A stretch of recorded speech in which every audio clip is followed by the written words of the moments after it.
इसके बाद वो भेड़िया तो जमीन पर गिर गया, पर अभी भी उसके साथी उस पेड़ के नीचे ही खड़े थे। इसीलिए केडा ने उनके जाने तक उसी पेड़ पर रुकने का फैसला किया, जिसके बाद उसे पूरी रात उसी पेड़ पर गुजारनी पड़ी। और अगली सुबह जब उसकी आंख खुली तो उसने देखा कि भेड़िया अपने जख्मी साथी को वहीं छोड़कर वहां से चले गए थे। केडा ने सबसे पहले अपने चाकू को एक लकड़ी से बांधकर अपने लिए एक हथियार बनाया, जिसके बाद वो जख्मी भेड़िए को मारने के लिए उसके पास गया। लेकिन उसे ऐसी जख्मी हालत में देखकर केडा का दिल पिघल गया और उसने इस भेड़िए की जान को बख्शने का मन बना लिया। जिसके बाद उसने अपनी सुरक्षा के लिए सबसे पहले एक रस्सी की मदद से भेड़िए का मुंह बांधा और फिर उसे अपने कंधे पर उठाकर एक गुफा की ओर चल दिया, जहाँ पर उन्होंने जैसे तैसे रात काटी। अगली सुबह केडा कुछ जड़ी बूटियां तोड़कर अपनी चोट पर लगा ही रहा था कि तभी भेड़िए ने अपने मुंह पर बंधी रस्सी खोल दी। ये देखने के बावजूद भी केडा शांति से बैठा रहा और थोड़ी देर बाद उसने भेड़िए को पानी देने की भी कोशिश की और वो भेड़िया अपने दांत दिखाकर केडा को डरा रहा था। लेकिन केडा ने फिर भी अपने आप को शांत रखते हुए उसे पानी देने की कोशिश की और केडा के इस बर्ताव को देखकर वो भेड़िया भी शांत हो गया। जिसके बाद उसने केडा के दिए हुए पानी को भी पिया। ये देखकर केडा काफी खुश था और थोड़ी देर बाद उसने भेड़िए के चोट पर चिपके हुए कीड़े भी हटाए और उन्हें भेड़िए को खाने के लिए दे दिया। पर वो जानता था कि उन्हें जिंदा रहने के लिए शिकार करने की जरूरत है और अपनी इसी जरूरत को पूरा करने के लिए वो अगले दिन एक खरगोश का शिकार करके लाया। और जब वो उसे पकाने के लिए आग जलाने की कोशिश में लगा हुआ था, तभी उस भेड़िए ने आगे बढ़कर उससे खरगोश को छीनने की कोशिश की। पर केडा जानता था कि भेड़िए को काबू रखने के लिए उसे खुद को ज्यादा ताकतवर दिखाना पड़ेगा। इसीलिए उसने तुरंत ही भेड़िए को डराकर पीछे कर दिया और अपनी ताकत दिखाने के लिए उसने जमीन पर पड़े खरगोश को दांत से चबाना शुरू कर दिया, जिसे देखकर वो भेड़िया चुपचाप अपनी जगह पर बैठ गया। उस रात केडा ने कई दिन बाद खाना खाया और वहीं दूसरी तरफ वो भेड़िया चुपचाप बैठकर केडा को देख रहा था। थोड़ी देर बाद केडा ने उसे भी खाना दे दिया, पर उसने बात भेड़िए को साफ साफ जता दी कि उसे खाना खाने के लिए केडा की इजाजत की जरूरत है। अगले कुछ दिनों तक आराम करने के बाद केडा ने बर्फ गिरने से पहले वापस अपने घर जाने का फैसला किया, पर वो उस भेड़िए को अपने साथ नहीं ले जा सकता था। इसीलिए उसने भेड़िए से अपने परिवार को ढूंढने को कहा, लेकिन वो भेड़िया वहाँ से हिलने के लिए तैयार ही नहीं था। इसीलिए केडा ने उसे वहीं पर छोड़कर अकेले घर जाने का तय किया। पर उसके बाहर निकलते ही भेड़िए ने धीरे धीरे उसका पीछा करना शुरू कर दिया। थोड़ी देर तक ऐसे ही चलने के बाद केडा ने परेशान होकर भेड़िए को भगाने के लिए एक लकड़ी उसकी तरफ फेंकी, लेकिन डरकर भागने की बजाय वो भेड़िया उस लकड़ी को उठाकर केडा के आगे भागने लग गया।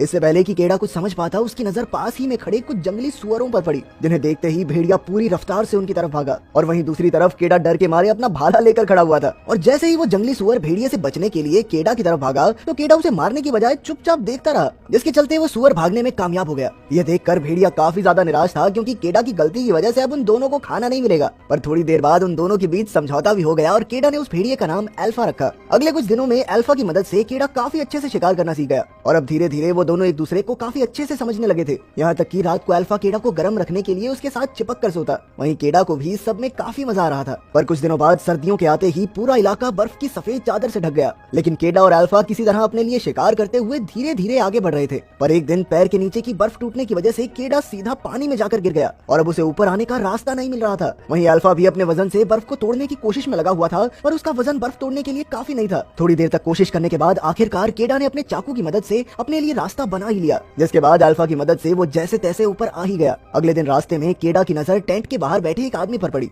जिसे देखते ही वो खुशी से झूम उठा। पर जैसे ही वो उस आदमी के पास पहुंचा तो उसने देखा कि वो आदमी पहले ही बर्फ से जमकर मर चुका था। इसके बाद उसने टेंट के अंदर जाकर खाना ढूंढने की कोशिश की, पर कोई फायदा नहीं हुआ। केडा ये देखकर बहुत निराश हुआ, पर वो किसी भी हालत में अपने परिवार से मिलना चाहता था। इसलिए वो दोनों एक बार फिर से अपने सफर पर चल दिए। थोड़ी देर बाद उनकी नजर सामने से आ रहे एक बर्फीले तूफान पर पड़ी और चीजों को और मुश्किल बनाने के लिए उन्होंने देखा कि कुछ शिकारी कुत्ते भी उनके पीछे आ रहे थे। केडा ने अपने दिमाग का इस्तेमाल करते हुए अल्फा के साथ एक गुफा की तरफ भागना शुरू कर दिया। सामने से आ रहे तूफान और पीछे से आ रहे कुत्तों के बावजूद भी वो सही समय रहते उस गुफा के अंदर पहुंच गए। अंदर पहुंचते ही केडा और अल्फा उन कुत्तों का स्वागत करने के लिए तैयार खड़े थे। थोड़ी देर तक इंतजार करने के बाद वो समझ गए कि वो कुत्ते जरूर तूफान में फंस गए होंगे। केडा को लग रहा था कि खतरा अब टल चुका है, लेकिन अल्फा अभी भी दीवार की तरफ मुंह करके हमला करने के लिए तैयार खड़ा था। और कुछ ही सेकंडों बाद उनके सामने एक काले रंग का तेंदुआ आया, जिसने केडा को देखते ही उस पर हमला कर दिया। पर केडा को बचाने के लिए अल्फा उस तेंदुए के सामने आ गया, जिसके बाद उन दोनों के बीच में लड़ाई शुरू हो गई। केडा पहले तो बहुत डरा हुआ था, पर वो जानता था कि अगर उसने तेंदुए को नहीं मारा तो अल्फा का जिंदा बचना नामुमकिन है। इसीलिए अपनी सारी हिम्मत इकट्ठा करते हुए उसने एक तीर तेंदुए की तरफ छोड़ दिया,